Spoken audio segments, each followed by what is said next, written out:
the Abraham Accords. These accords signed between some Arab nations and the State of Israel under US sponsorship are often portrayed as a historic peace deal, but in truth they are nothing more than an attempt to normalize relations with an occupying power at the cost of the Palestinians' suffering and Muslim unity.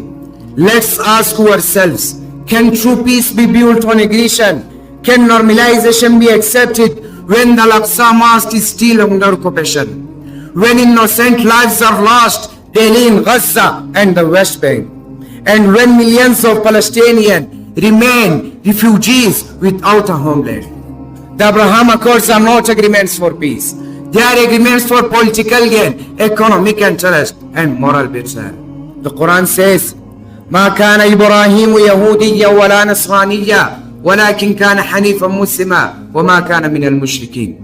Ibrahim alayhi salam was neither a Jew nor a Christian, but he was one inclining toward truth, a Muslim submitting to Allah, and he was not of the polytheists.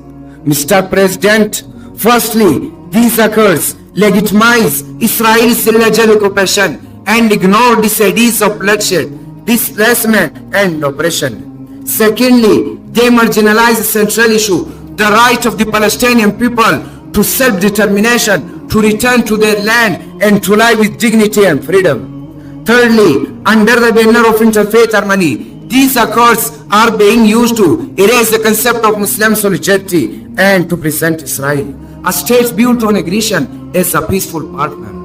Dear listeners, peace in Islam is based on justice, honor, and truth. The Quran says, and never will the Jews or Christians be pleased you until you follow their religion. Mr. President, the Abraham Accords are not about peace. They are about surrender, deception, and the betrayal of Mahastras. The Quran says, وَإِذَا قِيلَ لَهُمْ لَا تُفْسِدُوا فِي الْأَرْضِ قَالُوا إِنَّمَا نَحْنُ مُصْلِحُونَ أَلَا إِنَّهُمْ هُمُ الْمُفْسِدُونَ وَلَكِنْ لَا يَشْعُرُونَ. When they are told, do not spread corruption in the land, they reply, we are only peacemakers. Indeed, it is they who are the corruptors, but they fail to pursue it.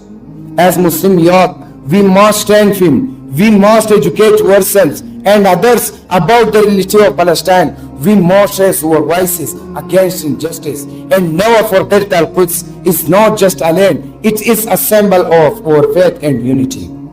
Let us pray for the liberation of Palestine and all oppressed people, and let us reject any form of normalization that comes at the cost of truth.